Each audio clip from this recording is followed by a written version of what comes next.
my channel. As you can see, we're gonna get into Real Housewives. Hey y'all, what's up? Welcome back to my channel. As you can see, we're getting into Real Housewives of Beverly Hills today. Y'all, when it comes to these rich white women's, they drama is something else. Like, I know y'all are used to the Potomac Housewives and the Atlanta Housewives, how it's just so out there, how messy they are. But when it comes to these rich white women's and they drama, like, it is something different. I feel like they are so overlooked and underrated. Like, I feel like they are so unappreciated, because when it comes to Orange County, Beverly Hills, New York, like them bitches, I tell you, it's something else. Now we got this new addition, Sutton. Y'all, Sutton, that bitch could kick rock and open toe shoes. Like, I don't like her. You in this couture wannabe fashion, bitch, just because you got the money don't mean you spend it on it, okay? Walking into Kyle's party in this goddamn grandma's sofa cushion material that you cut off and had your niece and nephew hot glue sequence to it. What the hell was that, Sutton? I can't with you. We're going to get into everything dissected. But before we do, y'all know what you got to do. Hit that like button, subscribe to my channel. Make sure you become a member of the Juice Box crew. That's the name of my fam, you guys. If you're just now, coming to your girl's channel, I appreciate you. Just make sure before you leave, you hit that subscribe button, okay? So, nonetheless, let's get into Real Housewives of Beverly Hills. So, the episode opens up with Kyle coming home. She has been on the set of Halloween, I think it was. I ain't watched the new Halloween. I'm not really into scary movies like that. It fucks with my mentality before I go to bed. I don't want to feel like it's a freaking white man in a mask walking in my house with a knife. Like, I don't like doing that to myself, okay? I don't fuck with the scary movies. I mean, y'all drop down in the comments, tell me below, do y'all like scary movies? Because I'm more of like a rom-com type person, all right? But nonetheless, Kyle comes home, her husband, Mauricio, his fine self, that little caramel macchiato with that hint of cinnamon on top. Y'all, Mauricio, he has been one of the finest house husbands for a long time. But now that Aaron came along, he giving him a close run, especially now that we know he got that BDE, okay? He running around with that dang thing. Okay, anyway, let me quit. But yeah, Mauricio, his fine self, welcomes home his wife. And everything's good. Like, they're getting ready to plan this party. Kyle lets them know, I'm gonna have the girls come over tomorrow, just as a little welcome home thing, get the girls together, typical rich white women stuff. So then we see Erica go to her vocal coach. Now that she is on Broadway, she's gonna be Roxy. Dun, dun, dun, dun, dun, dun, dun, dun, dun. Roxy. I don't know the damn words, but I just know the Roxy part. That's all that matters. So, she goes to her vocal coach. And I think the weird thing about Broadway is you don't necessarily have to have the biggest, most, in tune voice. You just gotta have like a personality too. And like the way because I was in choir in high school, bitch, I was good. I went to state. I got me a 1, okay? I got me a little bit of vocals up in this throat, okay? But when you're on Broadway, all you gotta do is like, if you pronounce your words and you just, make sure you fill the room with your voice and you just add that little dun dun dun to it, you can do Broadway. And I think that's the thing about Erica. She's such a good performer that she doesn't necessarily need to be the best singer. But as long as you can sing, you ain't got to sing. But as long as you can sing, because it's two different things. Everybody knows the difference between, holding a note, singing, and singing, okay? Two totally different things. But it was good to see her do that. She's excited, but she's kind of got this mental block because when she was younger, she wanted to do this, and one of her biggest critics was her mom. Now, we hear a lot of how Erica, if you are a Beverly Hills, watcher, since Erica has came on, she talks about how, her childhood sometimes was rough, and her mom was so hard on her, and, wasn't the biggest coddler. I don't want to say coddler, but wasn't very emotional with her kids. Which is why when Erica first came on, they always thought she was like this ice cold bitch, which she wasn't. It just takes Erica a minute to warm up. Like, when it comes, y'all, Erica is one of my favorite housewives, period, of all the franchises. She's definitely top 5 for me. Like, that bitch, she might be bougie. She got the fashions. She got the rich old white husband that's almost on a ventilator right now. Like, Erica got it going on. And on top of that, she's still down to earth. She's still, will check a bitch if need be. And hopefully real soon she gonna be checking Sutton, because I think she about tired of Sutton shit, low key. But, she does her little, vocal lesson and stuff like that. And she's ready to go on stage and be Roxy. All right, let me move on. I don't know why I like doing that, Roxy. Okay, so we move on to Teddy and Lisa, they having lunch, and they're basically just talking about, I guess Sutton's little opening party or whatever, and how everybody's doing. Sutton, that rich bitch, she gave out $2,000 little clutches, and them clutches was bad too. You put your hands in them, and it's like got the lace, like almost like a corset type, hand thing. It was cute. $1,800. That's what you can do when you got, rich white women divorcee money. Okay, that's what you can do when you got that type of money, bitch. My gift bags, you lucky if you get up to a $10 gift, because that's where my spending cap is at, $10 each. Especially because she had what 5-6 of them bitches went. That's almost $10,000 that she spent on them girls. Oh no, I'm sorry. Especially for bitches I don't even know like that. Oh no. Okay, but Sutton, you do you, boo boo. You can waste that money, but not me. I'll definitely take a handbag though. Send it my way. I'll give you my address if need be.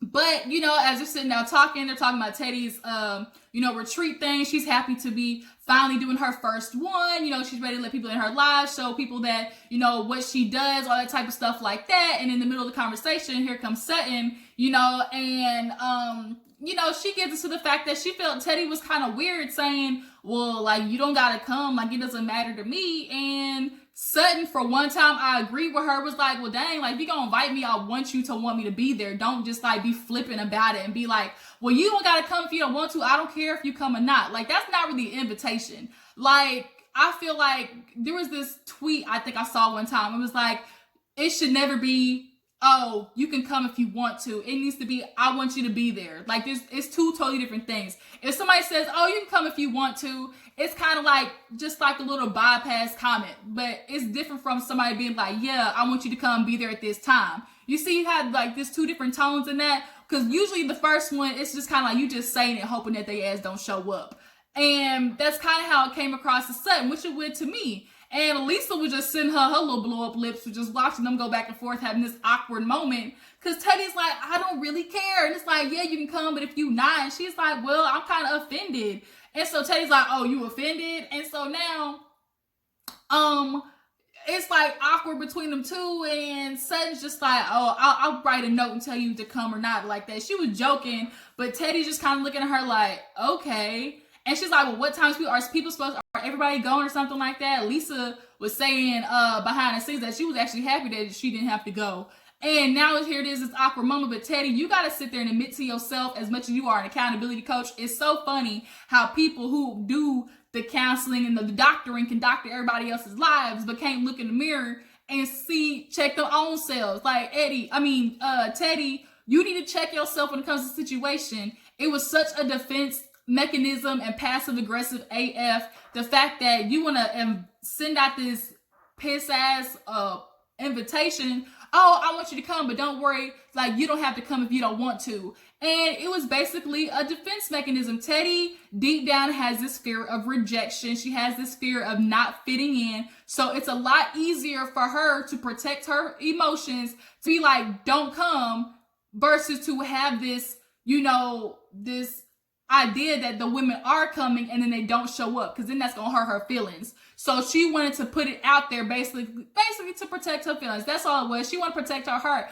But Teddy, you gotta admit to yourself, like, you really want them bitches to be there, okay? You want them to be there to support you, as any friend would. Like, if I'm having something, I want you guys to be there, see my profession, what I do. Like, Teddy, come on now, bitch. I'm gonna need you to look in the mirror and hold some accountability for yourself ASAP. So now, it's the day of Kyle's dinner and stuff like that. Everybody's getting ready to go. Everybody's fashions is on point. Dorit, as much as I don't fuck with that bitch with her fake accent, cause if y'all ain't see the flashback, y'all see where Dorit was like, oh, Americans are so such and such. Erica looked at that bitch and said, ain't you from Connecticut? And it's like, y'all, she said, ain't you from Connecticut? And it's like, Dorit, like, I need you to quit playing. Like, bitch, don't act like you all exotic as bitch and you right here from, backyard country. Like, I need you to quit. So, yeah, Dorit looked good though. I will give it to Dorit. When it comes to the fashions and the looks, like, that's her thing. But bitch, you might not want to be spending too much money, because looks of it, PK about to have y'all in a world of trouble with the IRS real soon.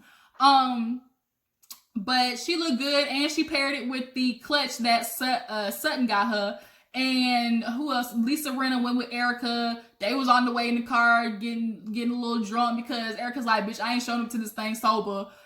Speaking of not sober, Mauricio, his little fine self, y'all see him walking around the house in that towel? I said, don't do that, Mauricio. You can't be putting this on TV. What you looking like and stuff like that. Mauricio walking around halfway faded because he done partook of some marijuana. Okay, that ooh wee. That's what he was hitting at. Okay. So I think Mauricio was like, let me hurry up and smoke this joint because I ain't gonna be putting up these little uppity snooty bitches in my house sober. So he's getting ready. Everybody's starting to show up. Teddy comes, her little silver dress, pregnant and all. It's so funny how, you see the difference with rich white people, how you come to people's house. She's like, oh, usually we just walk in. Bitch, you can't just walk into my house. I'm gonna need you to ring a doorbell, let me know. Now, granted, they knocked, but like to just walk in, like I gotta know you for like that. Like, white people just let you walk up in their house like it ain't nobody's business. That door always be locked over here. We don't take no chances. People out here crazy. They are psycho. Especially Kyle, knowing that you got burglarized, you need to start keeping your doors locked. So everybody's arriving. Denise comes with her husband, fine ass Aaron. And he kind of came, Aaron just carries that rugged, like, backdoor lumberjack type tease. And I'm okay with that. But I wish the shirt was just a little bit more fitted. But it don't matter. I mean, we ain't paying attention to what he got on anyways. We ain't worried about the clothes. We worry about what's up under the clothes, okay? So everybody's getting there. Sutton comes in with her goddamn Christmas tree skirt dress on. Now, the material looks like, I kid you not, that like felt paper that you use in arts and crafts as a kid? It's kind of like real fuzzy on the outside. It's red, so it really reminded me of the thing that goes on the bottom of the Christmas tree that you be trying to hide the stand with. That's literally what that was. So everybody's coming in talking about the little lunch that Sutton and stuff had. We see Justin from E! News. He was on there. Kyle and Justin are really good friends. But everybody's talking about the fashions and stuff. Rena came in with this zebra outfit. It was so ugly. The pants is what messed it up for me. I wish the pants had been more tapered and more like a skinny fit. I think that would have, upped it from, like Zara to a little bit more Tom Ford base. So, Kyle was shady, like, oh, now I see it on Rena. I think I'm not gonna wear it no more. Like, bitch, you saw what it looked like. It was tacky. Erica always looks good. Then Garcelle has a hell of an entrance with this damn tutu Cinderella black bottom with the kind of tied top. It was really pretty. Garcelle has been showing up for the girls, okay? She said, y'all ain't gonna make me look bad on TV. Not today. Especially as a new girl, they definitely be, sizing you up. So Garcelle, you say you're not gonna do this to me. Garcelle has been coming in with the looks way better than Sutton, and she not wearing no couture and stuff like that. Sutton, you need to take a page out of these bitches' book, because you come in trying to, show off and stuff that you got all these fancy things, but any of those hoes can get what you get. Like, I'm gonna need you to start understanding you can shop at Rue 21 or Walmart and make that shit look good. It all depends on the presentation. And you talking about, oh, it's Dolce & Gabbana ready to wear. Erica was over there like, bitch, everybody does ready to wear. Like, it's anything's ready to wear. Like, Erica is so sick of Sutton at this moment. Like, I feel like she's waiting. Like, this is strike two. Because this is what, Sutton's second time being around Erica. And she been like, this is strike two, especially with them damn place card situation. And Erica, I think, already has, like, a little, about her, because she's, like, from Augusta, Southern. And as much as we want to sit there and try to ignore the fact that them Southern bitches really be the messiest, okay? And they try to hide it behind this guise of, oh, bless your heart. And if you're from the South, that's the most shadiest comment that somebody can give you. Oh, bless your heart. Like, oh my God. Like, I'll be praying for you, sweetie. Like, bitch, don't touch me. Don't even say nothing to me. Turn around, walk the other way, because now you're being shady. Like, if you live in the South, that's how they do. And I think that's how Erica's looking at Sutton. It's like, I see you. We see each other. So, now, Teddy and Sutton kind of have this awkward moment, and Kyle puts Teddy to the side to talk to her about what happened at the lunch. Teddy's like, man, it was awkward. Like, I don't think Sutton likes me, or it's like I don't know what is going on. And at the same time, Sutton is talking to Dorit. Like, I don't think Teddy likes me. She's like, why? She's like, I don't know. Like, she told me about her thing and who's all coming and stuff like that. And Teddy still put on this facade that she don't want nobody to come. And everybody's over there. Now Sutton brought some Fireball. I was not expecting her to bring Fireball. I was expecting her to bring, some Dom Perignon, some Sauvignon Blanc, some rich bougie white women drink, but she brought Fireball. Now I'm a Fireball fan because that's a shot that you can drink and it don't really it's easy to swallow, okay? Like, it's more of a thing. Easy to swallow. Let me quit. Let me move on, okay? But everybody gets ready to sit down, and here's where Sutton does her bougie white woman stuff again. Where are the place cards? Where are the place cards? Everybody's like, sit your ass down. Here she goes with this place card stuff again. Erica is in her confessional like, girl, like, I know women like Sutton. Like, this is enough. And her thing was, oh, I don't want to, just sit because I don't want to see if, nobody wants to sit beside me. No, I don't want the whole mean girl thing. And it's like, why are you even making it that, first of all? Like, you're at a friend's house. This is a close family thing, get together. And that just goes to show Sutton's insecurities. Like, the fact that she paired not having a place card with somebody not wanting to sit beside her or being a whole mean girl thing. Like, Sutton definitely had to be bullied growing up or something because she tries so hard to incorporate herself with the girls. And I think she tries to do that through the fashions because of where they live. And she doesn't know how to just, like, take the mask off and just be you, Sutton. Like, quit with this whole, like, bougie white woman, rich woman, like, oh, I'm so this and that. Like, don't nobody care about that because all of y'all are, oh, this and that. Like, that's all of them bitches. So you're not nothing new, Sutton. I'm not understanding. And for her to make this whole big situation after everybody sat down, Sutton, they told everybody to go in there and sit down. Why did you not go in there and sit your ass down? Now she's like, Kyle, I told you this would happen. Look at this. I'm having anxiety. I don't know what to do. I don't like this. I don't like it. I don't like it. And it's like, girl, quit, okay? Take you a drink and sit down somewhere. So the fact that her anxiety went up that much just because she couldn't find a seat goes to show how insecure this woman is. She ain't got no man in her life, clearly. All she got is the money and the clothes off her damn closet and her back. And she needs to really find a way to reevaluate her life and what she's going to do and how she's going to make friends. Because this, oh my God, the place card, I told you, Kyle, this was going to happen. I don't have a seat. I don't like it. I feel uncomfortable. Too much. Way too much, Sutton. So, now they're just getting ready to sit down and eat, and Kyle, stands up to thank Mauricio, his high behind. He down there at the end of the table, and she's thanking him, for being a supportive husband as he's been, while she was gone. He might have fucked up and had the kids show up to school late, like 3 days out of the week. But the point is, he did it for his wife so she can go out there and get that bag. And that's all you can hope for. Now, Garcelle, she was being funny, talking about, oh, he gonna get some. And Kyle's like, shoot, he get it anyways, regardless. Here comes Sutton, her bougie white woman still talking about, oh my God, that's not table conversation. And everybody was kind of like, skirt? Like, first of all, bitch, all of y'all are damn near 50 years old. Anything is up for conversation at the table at this point. All of y'all got men, or most of y'all got men. And all of y'all have been around the world, through that cooch everywhere, like through Beverly Hills. Like, y'all can talk about that type of stuff. Like, y'all are all adults, Sutton. Like, the fact that you feel so uncomfortable talking about that at the table means you just ain't met the right nigga yet to break that back in, okay? Go find your little young boy toy, have him go take you on home with them matchstick legs and break it down from the bike, okay? That's what you need. And then next time you come to the table, have a good old conversation. Because obviously, Kyle and Mauricio had no problem talking about that because those two, we know them two be getting it in. So now everybody's kind of like, let's change the subject because Sutton made it awkward as hell. Then they come up with the game of the first impression game. Now we know every time there's a dinner and they play some type of game, the shit always goes left.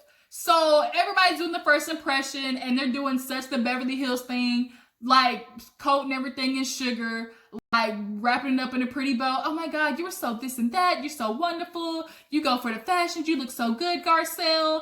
And Sutton was like, yeah, like, okay, I'm gonna really be honest, but here the girls are to my, oh my God, you're so pretty. I know I'm so pretty, but thank you for telling me I'm pretty. Like, that's basically what it was. They were shooting smoke up each other's ass. What else would we expect? Nobody wants to really rock the boat yet. But here we go down to Sutton. And Sutton's like, we're gonna be honest, right? We're gonna be honest. And everyone's like, yeah. She's like, well, Teddy, I'm not gonna lie. I thought you were kind of boring. And then on top of that, I hear you're pregnant. It's like, oh my God.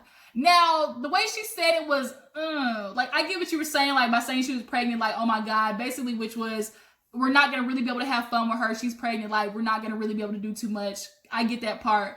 But did you really have to say, oh my God, I think she was going to be boring? You could have softened the blow a little bit by being like, you know, Teddy, I'm not going to lie.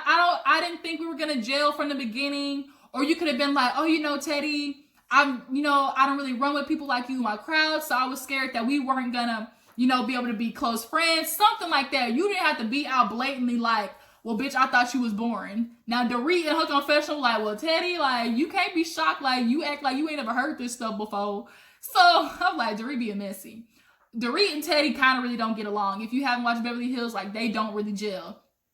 But here, Teddy's like, okay, and so then she's like, then Sutton kind of went into the whole, the retreat thing. She's like, I just didn't think it was kind of right for you to sit there and be like, oh, I don't care if you guys come. Like, if I want you to be there, I'm going to tell you I want you to be there. So now here goes Teddy. I said, I don't care if you guys don't come. Like, I don't care. So now Garcelle was like, well, I didn't really want to come. And Lisa was like, well, Teddy, I said, I was really glad I didn't have to come. So now Teddy's feeling like all the girls are coming after her.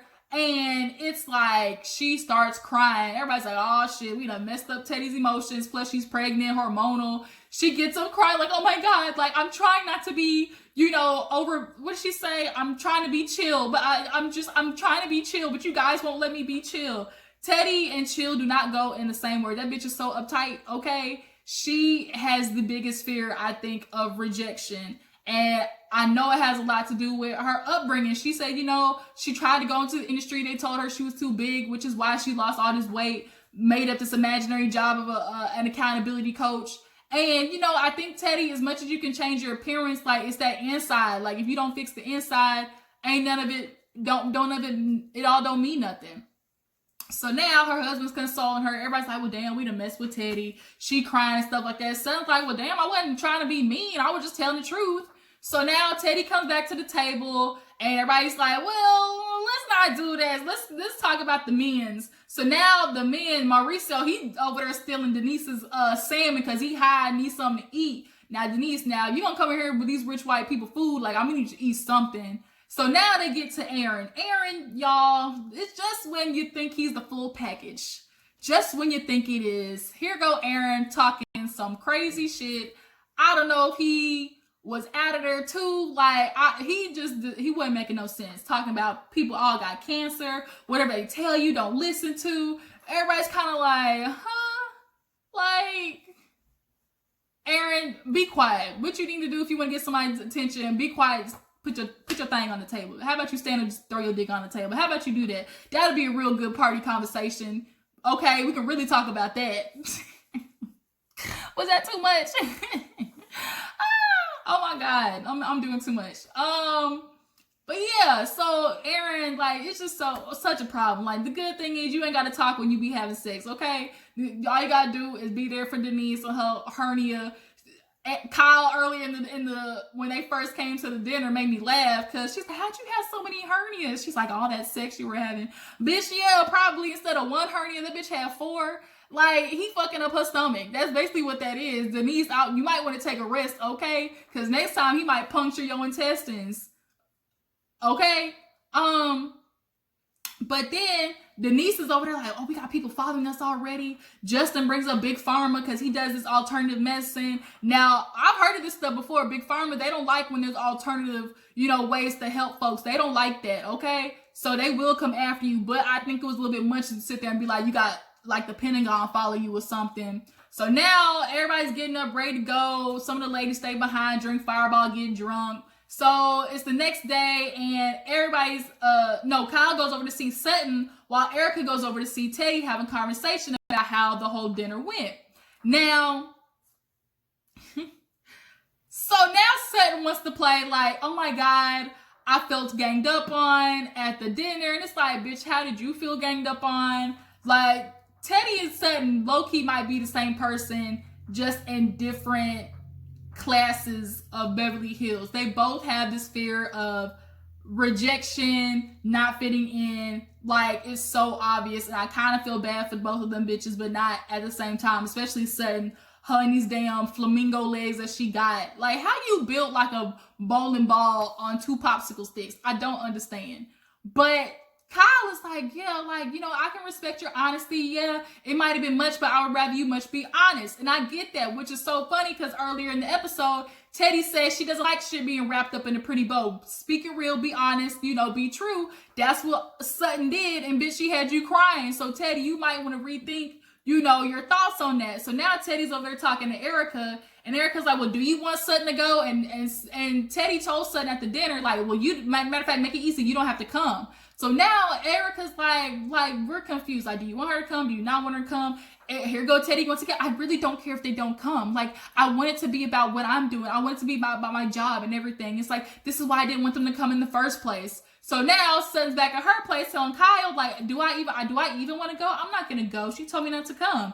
And if you want to work on things, Kyle basically convinced her to go. But it really just made me laugh how she's like, oh my God, I felt attacked. I don't understand why Teddy's mad, why Teddy's feelings is hurt. And it's like, well, bitch, like, you told her she was boring and now you're confused why she don't like you. Sudden, here we go with that rich white woman trauma. Like, y'all be doing stuff to people and they be confused when they come back at you or they feel a certain type of way. Like, are you completely oblivious to the fact that you, like, decimated this girl's poor little, like, feelings? I low-key feel like Sutton did it so she wasn't, you know, she made the target Teddy so she didn't feel like she was the target, because that is Sutton's biggest fear, not fitting in. Oh my God, the anxiety. I don't want to feel like there's a whole mean girl situation. So I'm going to attack Teddy first so I don't feel like I'm getting, you know, the brunt of stuff. And that's basically how that played out. So now it's the end of the episode, and next week we're going to see, you know, all the girls go over to Teddy's thing. Sutton's in there boxing, acting like she don't never fight nobody.